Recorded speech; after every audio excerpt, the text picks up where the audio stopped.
নমস্কার বন্ধুরা, কেমন আছো সবাই? আশা করছি সবাই ভালো আছো, ভালো থাকার চেষ্টায় আছো, পজিটিভ এনার্জি থাকার চেষ্টা করছো।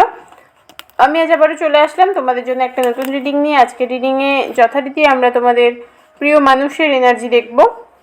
সামনেই নববর্ষ, পয়লা বৈশাখ, আর মাত্র হাতে গোনা 2 দিন বাকি আছে। তোমাদের আগেই জানিয়েছিলাম যে পয়লা বৈশাখ উপলক্ষে 5 দিন ধরে থাকবে একটা অফার পার্সোনাল প্রেডিকশনের জন্যে। যারা যারা বুকিং করতে চাইছো করে নিতে পারো 9593268445 এই নম্বরে 99 রুপিস পে করে তোমরা 3টে কোশ্চেনের অ্যান্সার নিতে পারবে। চলো দেখে নেওয়া যাক তোমাদের কি এনার্জি, তারপর দেখে নেব তোমাদের পার্সন, তোমাদের প্রিয় মানুষ, মনের মানুষ, যার কথা তোমরা ভেবে রিডিংটা দেখছো, সেই মানুষের কি এনার্জি। অনেকে আমাকে কোয়েশ্চেন করো, দিদিভাই এটা কি বন্ধুর জন্য দেখতে পারি? অবশ্যই দেখতে পারো।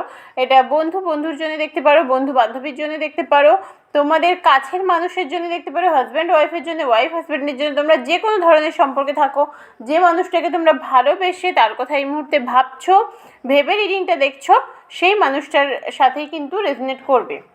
আর তোমরা যেহেতু জেনারেল রিডিং, সেই কারণে এই রিডিং নিজের উপর চাপিয়ে নেওয়ার চেষ্টা করবে না। যতটুকু মনে হচ্ছে রেজনেট করছে ততটুকুই নেবে, বাকিটুকু ঝেড়ে ফেলে দেবে। এটা তোমার একদম তোমার সাথে যে মিলবে সেটা নয়, কারণ এটা পার্সোনাল প্রেডিকশন নয়, এটা জেনারেল একটা রিডিং। এখানে অনেক বন্ধুদের এনার্জি কানেক্ট হয়, সেই কারণে চেষ্টা করবে যতটুকু মিলছে ততটুকুই নিজের সাথে নেবে, বাকিটুকু ঝেড়ে ফেলে দেবে। একেবারে ওপেন মাইন্ডে দেখার চেষ্টা করবে, কেউ জোর করে নিজের ওপর চাপিয়ে নেবে না। চলো তোমাদের এনার্জিটা কি দেখে নিই। তোমাদের এনার্জি ভালোই এনার্জি, পজিটিভ এনার্জিকে তোমরা অ্যাট্রাক্ট করার চেষ্টা করছো, কিন্তু নিজেদের জীবনে গ্রোথ নেই, নিজেদের জীবনে গতিটা কমে গেছে, একেবারে মন্থর হয়ে গেছে, একটা জায়গায় যেন দাঁড়িয়ে আছো। মানুষকে তোমরা চট করে বিশ্বাস করে ফেলো এই মুহূর্তে, বিশেষ করে খুব একাকিত্ব কাজ করে বলে। যে তোমার সাথে একটু ভালো কথা বলে, যে একটু মিষ্টি করে হেসে কথা বলে, তাকেই তুমি বিশ্বাস করে নিজের মানুষ বানিয়ে ফেলো। আর তাকে তোমার ভালো মন্দের কথা বলো, তার সাথে তুমি শেয়ার করে নিজেকে হালকা করার চেষ্টা করো। এটা কিন্তু করো না, কারণ যে মানুষকে তুমি প্রচণ্ড বিশ্বাস করে ফেলেছো, হয়তো সেই মানুষটা থেকে তুমি ঠকে যাবে, এইরকম একটা চান্স আছে ভবিষ্যতে। সেই কারণে বলবো এই জিনিসটা করো না। চেষ্টা করো নিজেকে স্ট্রং করার, মানুষকে চিনতে চেষ্টা করার। খুব সহজে, খুব কম দিনে, খুব তাড়াতাড়ি কোনো মানুষকে প্রচণ্ড রকমের বিশ্বাস করে ফেলো না। প্রচণ্ড রকমের বিশ্বাস করে ফেললে সেটা সমস্যায় পরিণত হবে, সেই মানুষটার থেকেই আঘাত পাবে, সেই মানুষটার দ্বারাই প্রতারিত হবে। জীবন সম্পর্কে তোমাদের ধারণা এই মুহূর্তে যে সব কিছুই ঈশ্বরের ওপর, মানে সবটা ঈশ্বরের ওপর ছেড়ে দিয়েছো, যা হবে হবে, আমি আর পারছি না, এরকম একটা অবস্থা। নিজেকে সমর্পণ করে দিয়েছো। নিজেকে সমর্পণ করে দেওয়া একদিক থেকে ভালো, খারাপ বলছি না, আমি কখনোই বলছি না যে সমর্পণ করে দেওয়া খারাপ, কিন্তু নিজের জীবনে দাঁড়ানোর চেষ্টা করতে হবে। যখন যা হবে হবে এইরকম একটা চিন্তাভাবনা তোমাদের মধ্যে চলে এসেছে, সেই চিন্তাভাবনাকে মন থেকে সরিয়ে ফেলার চেষ্টা করো। সেই চিন্তাভাবনাকে সরিয়ে ফেলে নিজে পরিশ্রম করে নিজের জায়গাটা তৈরি করার চেষ্টা করো। ঈশ্বর আমাকে কখন দেবেন আমি সেই আশায় বসে থাকবো তা বললে হয় না। ঈশ্বর তখনই দেন যখন উনি দেখতে পান যে আমি সত্যি পরিশ্রম করছি, আমার তাগিদ আছে কিছু করার, তখনই ঈশ্বর আমাদের দিকে হাত বাড়িয়ে দেন। আমি কিছু না করে চুপচাপ বসে থাকলে কিন্তু আমি ঈশ্বরের ওই সাহায্যটুকু পাবো না। সেই কারণে তোমাদেরও বলছি, তোমরা প্রচুর চিন্তা করছো কিন্তু কাজ করছো না। চিন্তা শুধু করলে হয় না। আমি প্ল্যান করলাম, প্ল্যানটাকে কাজে লাগালাম না, কাজটা করে দেখলাম না আদৌ হলো কি না, আমি ভেবে গেলাম, তাতে কিছু লাভ হয় না। তোমাদের অবস্থাটা ঠিক সেরকমই হয়েছে। তোমরা প্রচুর ভাবছো এই করবো সেই করবো, এটা করা উচিত ওটা করা উচিত, কিন্তু করছো না। আলটিমেট করতে হবে, তোমরা করছো না। এই এনার্জি যদি তোমাদের সাথে রেজনেট করে তাহলে বুঝে নিও এই রিডিংটা পুরোপুরি তোমাদের জন্য। এবার দেখে নেব তোমাদের প্রিয় মানুষ, যার কথা ভেবে তোমরা আজকে রিডিং দেখতে এসেছো, সেই মানুষটার কী অবস্থা, সেই মানুষটার এনার্জি ঠিক কেমন।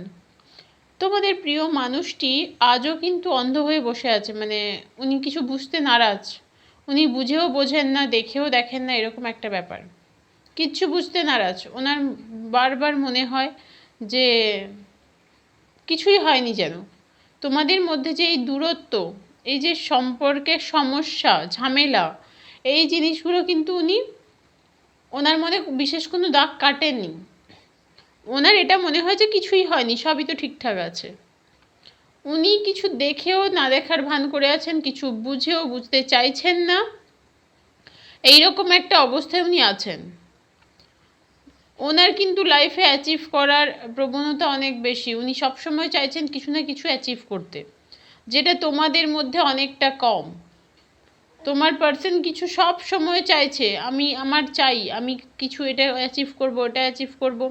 আর তোমাদের পার্সন কিন্তু ভীষণ স্ট্রং এনার্জি ধারণ করে। বটমের কার্ড এসেছে, দেখেছো, এম্পিরারের কার্ড। ভীষণ স্ট্রং এনার্জি তোমাদের পার্সন ধারণ করে। ফার্স্টে কোনো হার্টব্রেক হয়েছিল তোমার পার্সনের, আর সেখান থেকে সেই জিনিসটা আজও তাকে কষ্ট দেয়। সেই কষ্টর থেকে তোমাদের সম্পর্কে কিন্তু এত দূরত্ব। কোথাও উনি ঠকেছিলেন, ওনার কষ্ট হয়েছিল, ওনার হার্টব্রেক হয়েছিল, সেই জিনিসটা তোমার ওপর অ্যাপ্লাই করছে। মানে ওনার একটা ধারণা যে ওই মানুষটা আমাকে ঠকিয়েছে, এও ঠিক একইভাবে ঠকাচ্ছে, কিন্তু বাস্তব তা নয়। উনি হয়তো কিছু ভুল করেছেন, কিন্তু সেটা উনি মানতে নারাজ, মানছেনই না, মানার চেষ্টাই করছেন না। ওনার এনার্জি খারাপ আমি বলবো না, ওনার এনার্জি ভীষণই ভালো। স্টারের কার্ড এসেছে, এর উপরে আর কোনো কথা হয় না। ওনার এনার্জি যথেষ্ট ভালো, একদমই আমি বলবো না যে খারাপ। উনি নিজের জীবনে যথেষ্ট ভালো থাকার চেষ্টা করছেন, রোজগার করার চেষ্টা করছেন, নিজেকে একটা স্টেবল জায়গায় দাঁড় করানোর চেষ্টা করছেন। কিন্তু এই সম্পর্কের ক্ষেত্রে যে দূরত্ব তৈরি হয়েছে তার দায় কিন্তু উনি নেবেন না। আজও কিন্তু তার দায় স্বীকার করার মতো ক্ষমতা বা সৎ সাহস ওনার মধ্যে তৈরি হয়নি।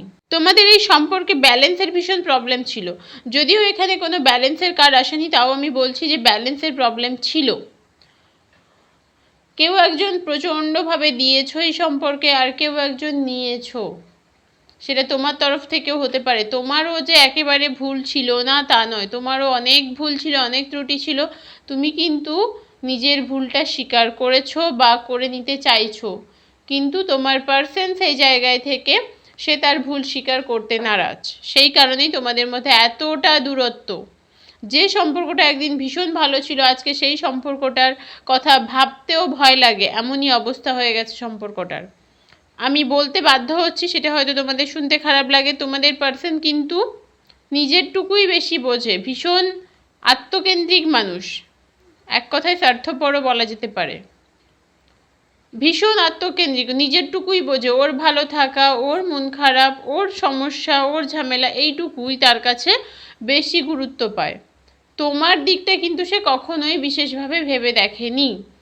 আর সেই কারণে তোমাদের সম্পর্কে ঠিক এতটা দূরত্ব তৈরি হয়েছে। তোমাদের পার্সনের জীবনে কিন্তু প্রচুর অপশান আছে, প্রচুর অপশান আছে, তবে সেই মানুষটা সঠিক অপশান খুঁজে নিতে পারবে না। কারণ এর মানসিকতাই সেরকম নয়, স্থির হতে পারে না, খুব চঞ্চল মস্তিষ্ক। তোমার কাছে ভালো নেই, তোমার সাথে ভালো থাকতে পারেনি, অন্য একজনের কাছে ছুটে চলে গেল। ওর সাথে ভালো থাকতে পারছে না, অন্য একজনের কাছে আবার ছুটে চলে গেল। আর এই মানুষটা কখনো কোথাওই ভালো থাকতে পারবে না, কারণ সে নিজের ভুল স্বীকার করতে পারে না। যে মানুষ নিজের ভুল স্বীকার করতে পারে না, সে জীবনে কোনোদিন কারোর কাছে গিয়ে ভালো থাকতে পারবে না। তোমার পার্সনের অবস্থাটা ঠিক সেরকম। এই হচ্ছে ওর অবস্থা।